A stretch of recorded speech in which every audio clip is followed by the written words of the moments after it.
ఆంధ్ర రాష్ట్రానికి అటువంటి ఒక పెద్ద సిటీ లేకపోవటం, ఆ సిటీని డెవలప్ చేయాలి, క్యాపిటల్ సిటీని డెవలప్ చేయాలని చెప్పి రైతులు స్వచ్ఛందంగా ముందుకు వచ్చి 33,000 ఎకరాలు దేశంలో ఎక్కడా జరగలేదు, ఆంధ్ర రాష్ట్రంలో జరిగింది, చేసి తీసుకొచ్చిన దాన్ని ఆపేయడం జరిగింది. 5 సంవత్సరాల నుంచి ఎక్కడ ఒక్క అడుగు కూడా ముందు జరగలేదు.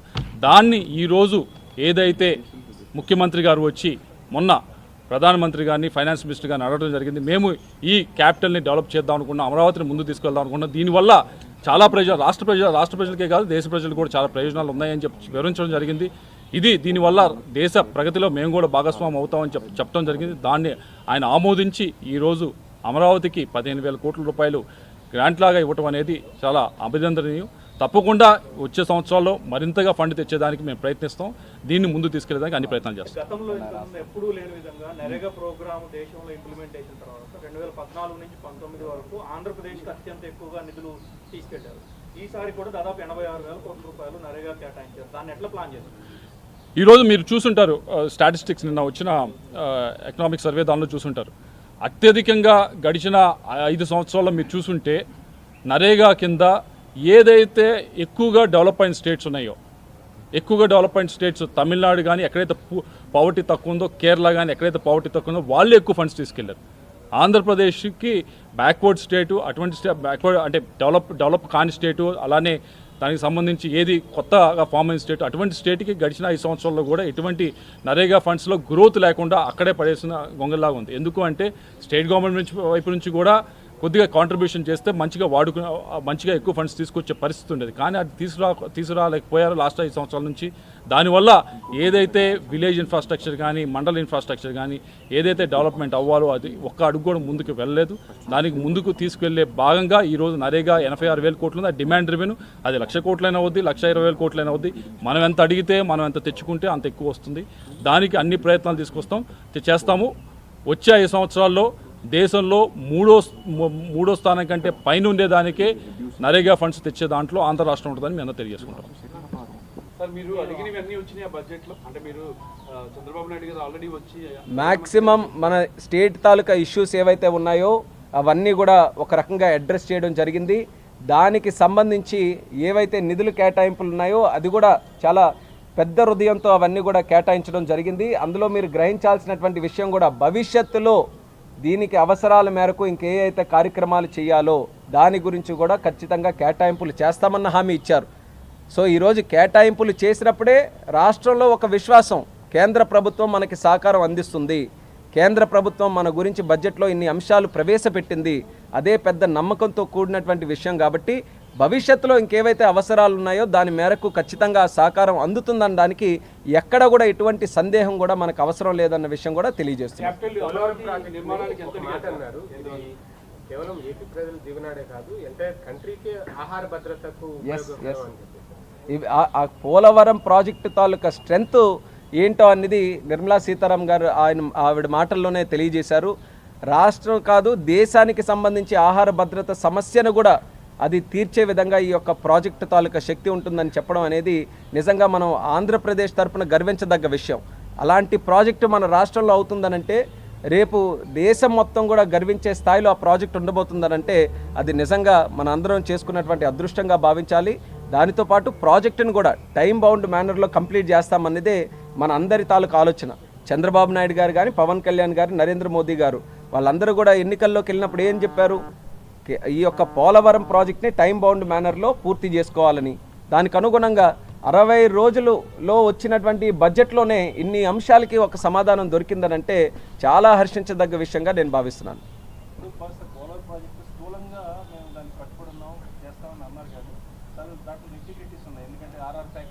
అందుకే నిన్న కూడా మా ఇరిగేషన్ మంత్రివర్యులు కూడా ఢిల్లీ వచ్చారు. ఏవైతే ఇప్పుడు నిటిగ్రిటీ అన్నట్టు మాట్లాడుతున్నారో దాని అన్నిటి మీద కూడా స్పష్టంగా ఏ కార్యాచరణ మేము అవలంబిస్తున్నాం, ఏ స్థాయిలో దాన్ని ముందుకు నడిపించబోతున్నాం అనేది కూడా దానికి ఇన్డెప్త్గా కూడా నిన్న రామారాయుడు గారు ఇక్కడ ఢిల్లీకి వచ్చి జలశక్తి మంత్రితో మేమందరం కూడా కలిసాం. చాలా విషయాలు చర్చించుకున్నాం. చాలా పాజిటివ్గా ఉన్నారు. దానికి సంబంధించినటువంటి ఏ ఇష్యూస్ ఉన్నా సరే అవన్నీ కూడా క్లారిఫై చేసుకొని దానికి సంబంధించిన నిధులన్నీ కూడా కేటాయించుకొని ప్రాసెస్ కూడా చక్కగా ఫాలో అయ్యి క్వాలిటీతో పోలవరం ప్రాజెక్ట్ కట్టించాలి అనే అంశం మీదే నిన్న కూడా డిస్కషన్స్ జరిగింది. దానికి బలపరుస్తూ ఈరోజు బడ్జెట్లో కూడా మాట రావడం అనేది చాలా ఆనందించాల్సిన విషయం. ఉత్తరాంధ్ర అదేవిధంగా వెనుకబడిన జిల్లాలకి గత 5 ఏళ్లలో డబ్బులు రాలేదు, అంతకుముందు 1 సంవత్సరం కూడా రాలేదు. అంటే దాదాపు 6 సంవత్సరాల నుంచి వెనుకబడిన ప్రాంతాలు ప్రతి జిల్లాకి 50 కోట్లు చొప్పున రావాల్సింది. సో ఇప్పుడు అనౌన్స్ చేసిన దాని ప్రకారం మీరు గతంలో ఉన్నటువంటి అరియర్స్ని కూడా తీసుకొచ్చే ప్రయత్నం చేస్తారు. ఇప్పుడు అనౌన్స్ చేసింది కూడా మనం అప్పుడు 7 జిల్లాలు ఉండేవి. 7 జిల్లాలకి సంబంధించి నిధులు మన ఎన్డీఏ ప్రభుత్వాలు ఉన్నప్పుడు తీసుకొని వచ్చాం. తర్వాత 5 సంవత్సరాలు జగన్మోహన్ రెడ్డి ఉన్నప్పుడు దాని గురించి మాట్లాడిన ఊసు లేదు, నిధులు కూడా ఎప్పుడు కూడా రాలేదు. కానీ ఇప్పుడు మనం గుర్తించాల్సిన విషయం ఏంటంటే ఆ 7 ఉమ్మడి జిల్లాలతో పాటు ప్రకాశం జిల్లా కూడా ఇందులో యాడ్ చేశారు. ప్రకాశం జిల్లాని యాడ్ చేస్తూ అక్కడ కావాల్సినటువంటి మౌలిక వసతులు కానీ అక్కడ కావాల్సినటువంటి డెవలప్మెంట్ ప్రాజెక్ట్స్కి కానీ అన్ని రకాలుగా చేస్తామన్నారు. కాబట్టి గతంలో ఉన్నవి కూడా చూసుకొని, ఎందుకనంటే మనం అందరం మిస్ అయిన పాయింట్ ఒకటి, ఏపీ రీఆర్గనైజేషన్ యాక్ట్కి సంబంధించిన విషయాల్లో కూడా చొరవ చూపించి అన్నీ కూడా చేస్తామని చెప్పి కూడా హామీ ఇవ్వడం జరిగింది. సో అందులోనే ఈ బ్యాక్వర్డ్ డిస్ట్రిక్ట్స్ తాలూకా ఫండ్ కూడా అక్కడి నుంచే ఒరిజినేట్ అయింది. సో దానికి సంబంధించి ఇది ఖచ్చితంగా యాక్ట్ను కూడా దృష్టిలో పెట్టుకొని మన ప్రాంత అవసరాలను కూడా దృష్టిలో పెట్టుకొని భవిష్యత్తులో మా కార్యాచరణ కూడా ముందుకు నడుస్తుంది. చంద్రబాబు నాయుడు గారు ప్రత్యేకమైనటువంటి ఫోకస్ ఈ బ్యాక్వర్డ్ డిస్ట్రిక్ట్స్ మీద పెట్టారు కాబట్టి దాని మెన్షన్ కూడా ఈరోజు బడ్జెట్లో పెట్టే అవకాశం దక్కింది.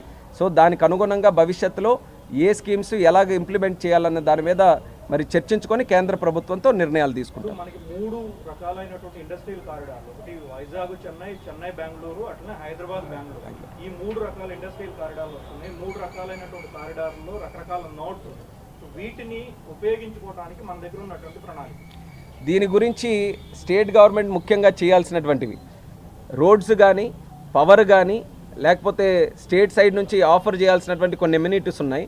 కానీ బడ్జెట్లో ఆ ఎమ్యూనిటీస్ ప్రొవైడ్ చేయడంలో కూడా కేంద్ర ప్రభుత్వం సహకారం అందిస్తుందని చెప్పడం జరిగింది. కాబట్టి శరవేగంగా ఈ నోట్స్ని మనం ఇమీడియట్గా క్రియేట్ చేసుకోవడానికి మనకు మంచి అవకాశం ఉంది.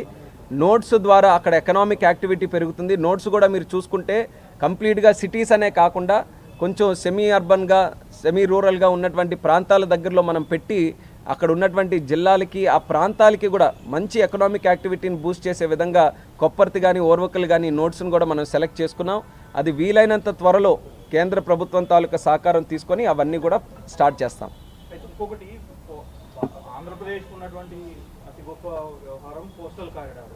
సో దాని విషయంలో ఎటువంటి ప్రతిపాదనలు మీరు కేంద్ర ప్రభుత్వం ముందు పెట్టబోతున్నారు? ఇది ఫస్ట్ దీని కింద ఈ అమరావతి కానీ పోలవరం కానీ బ్యాక్వర్డ్ డిస్ట్రిక్ట్స్ కానీ లేకపోతే మౌలిక వసతుల డెవలప్మెంట్ కానీ ఇవన్నీ కూడా ఫస్ట్ ప్రయారిటీ కింద కోర్ సెక్టర్ కింద పెట్టుకున్నాం. కోర్ సెక్టర్ అన్నీ కూడా అడ్రస్ అయ్యాయి. రేపు భవిష్యత్తులో మీరు అన్న విధంగా ఏదైతే మనకి కోస్టల్ ఉందో కోస్టల్లో మనం ముఖ్యంగా డెవలప్ చేయాల్సినటువంటిది పోర్ట్స్ డెవలప్ చేయాలి. పోర్ట్స్తో పాటు యాక్సెస్ని మనం డెవలప్ చేయాలి. దానికి సంబంధించి ఆల్రెడీ ప్రణాళికలు కూడా రాష్ట్ర ప్రభుత్వం తరఫున సిద్ధమవుతున్నాయి. యాజ్ అండ్ వెన్ అవి అయిన తర్వాత కేంద్ర ప్రభుత్వంతో చర్చించి దానికి కావాల్సినటువంటి కేటాయింపుల్లో కానీ దానికి కావాల్సినటువంటి సహకారం కానీ అలాగే గతి శక్తి స్కీమ్ కూడా ఉంది. కాబట్టి దాని నుంచి మనం యూటిలైజ్ చేయాలనే ఆలోచన గతంలో మేము ముఖ్యమంత్రి గారితో కూడా చర్చించినప్పుడు వచ్చింది. అది ఖచ్చితంగా ఆంధ్రప్రదేశ్ రాష్ట్రం తీర ప్రాంతాన్ని మనం వినియోగించుకొని ఈస్ట్ కోస్ట్లో లాజిస్టిక్స్ హబ్ క్రియేట్ చేయాల్సిన పరిస్థితి మనం భవిష్యత్తులో తీసుకొని రాబోతున్నాం.